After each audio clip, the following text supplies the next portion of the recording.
This is Paw Print, an animal rescue community, episode 60.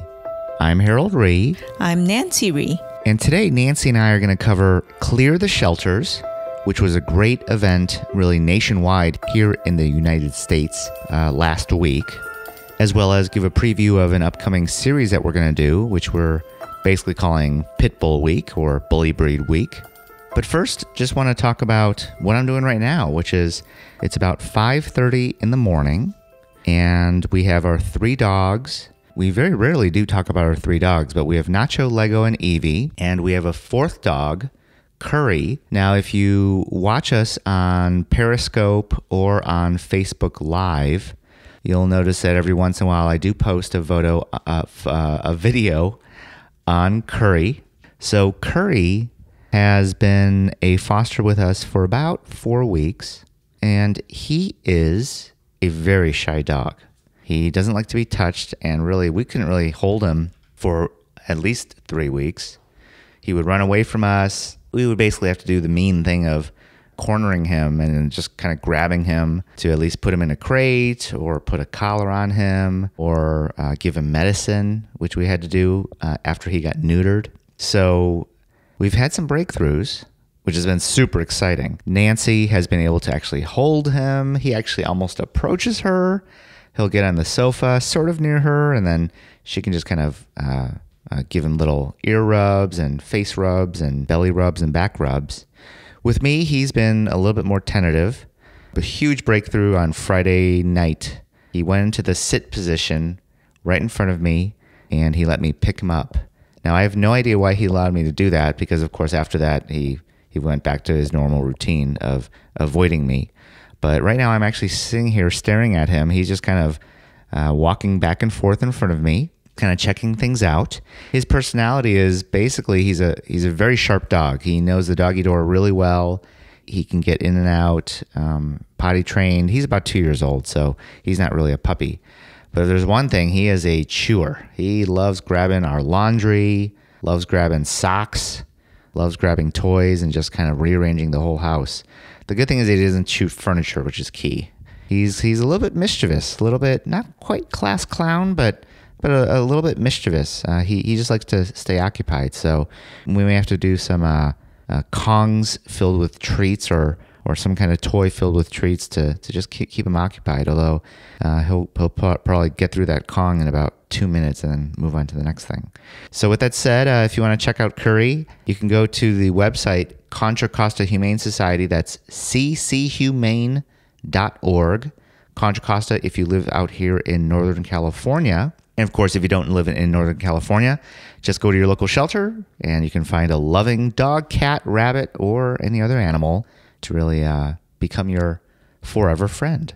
Well, here's me and Nancy talking about Clear the Shelters and Pitbull Week. We're going to talk about Clear the Shelters, which was Saturday, July 23rd. Nationwide here in the United States. So animal shelters across the country team up with affiliates of the NBC network, and they offer either no fee or reduced fees for pet adoptions.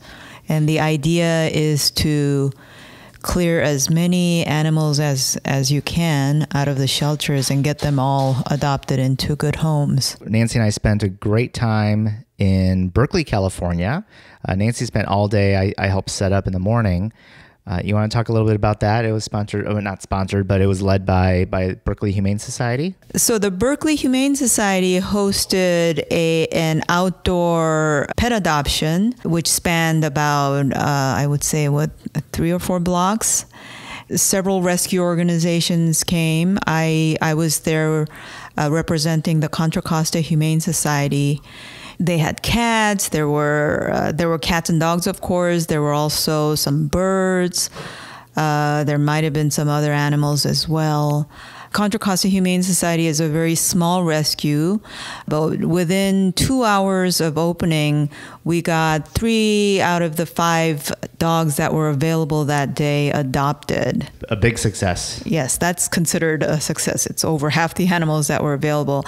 Other rescue organizations like the Milo Foundation, Hopalong, Marin Humane Society, and of course Berkeley Humane Society, they had a lot more pets there.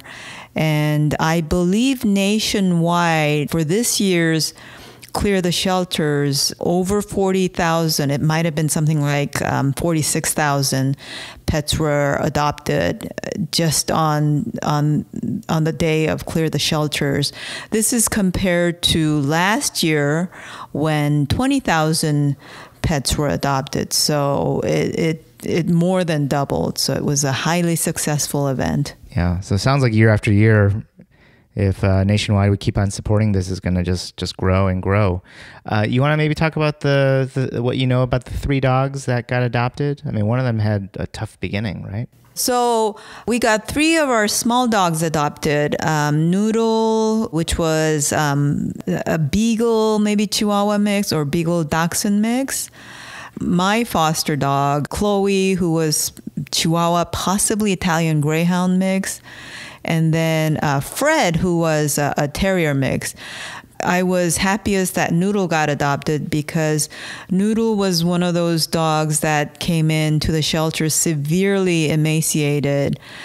You could see his rib cage. It was very well defined. You could see it through his skin.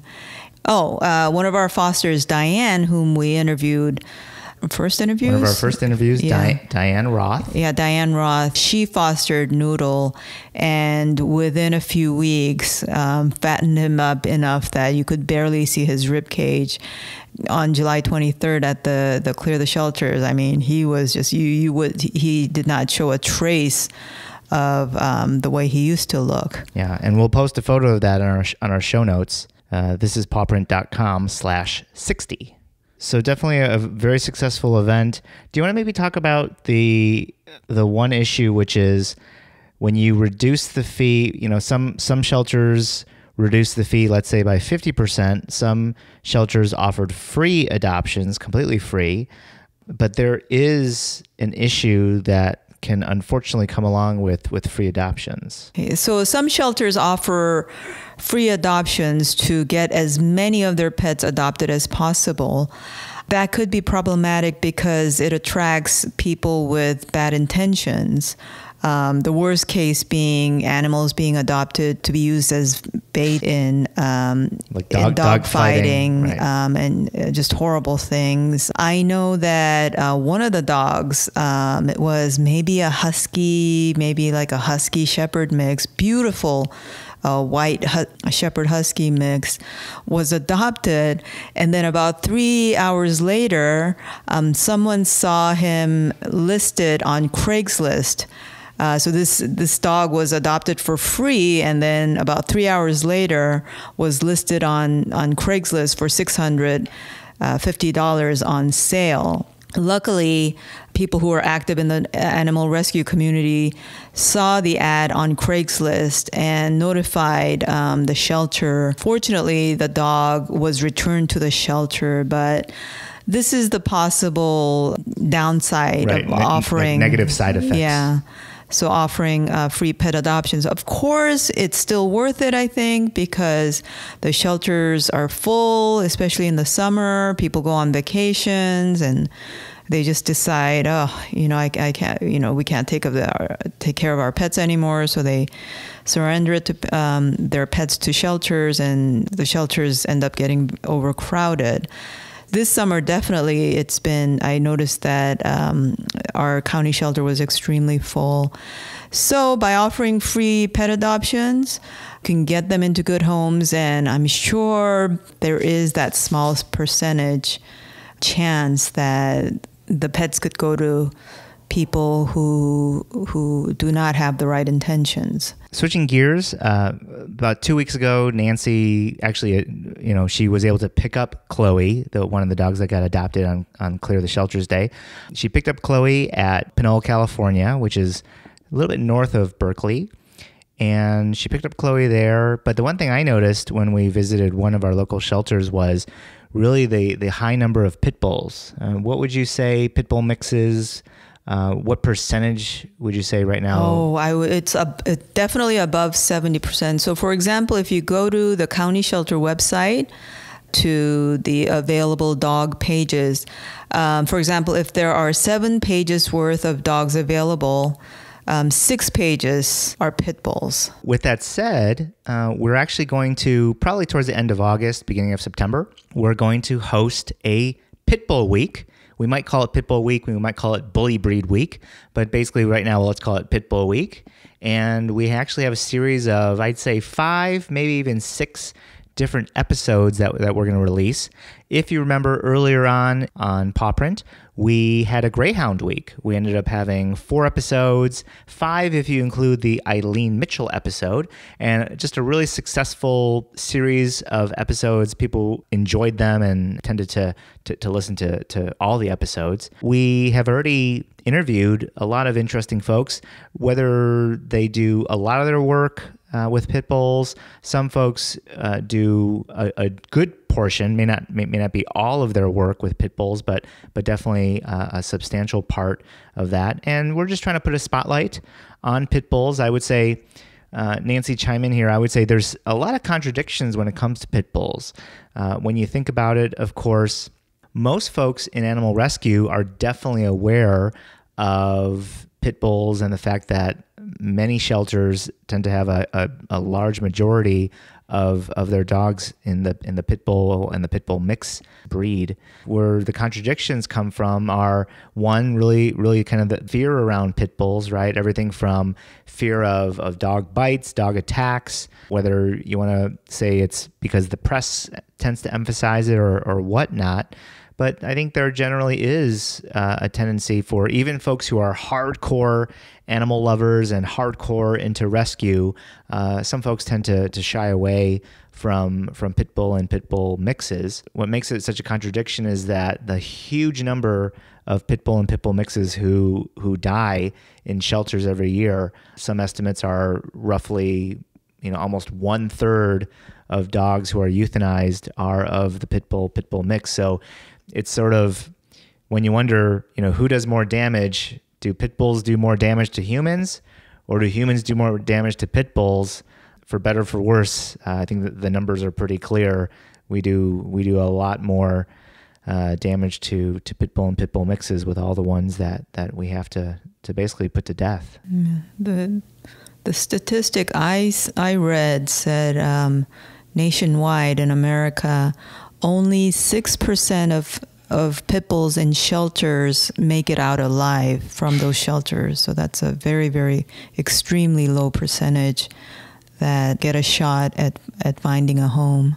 Obviously, not to discount the fear of dog attacks, dog bites. Folks have to adopt dogs that they feel comfortable with. So that's in part why we're trying to put a spotlight on pit bulls. Maybe give a pit bull a chance at your local shelter. Well, thanks for listening, folks. You can go to the show notes at thisispawprint.com/60 to learn more, whether it's about Clear the Shelters or our foster dog Curry. We'll give you the links there. You can listen to more episodes on iTunes, SoundCloud, Google Play Music, or YouTube. Make sure to hit subscribe to get the latest episodes immediately. Find us on Facebook, Instagram, or Twitter. Look for the handle This Is Paw Print. And we just want to say thank you to all of you, our listeners out there, for sharing Paw Print with your friends and family. And remember that you spread a positive message of love and peace by saving an animal. Have a great day, everyone, and see you next time with another great guest on Paw Print. Paw Print is a production of EVER Education. You can't handle the truth.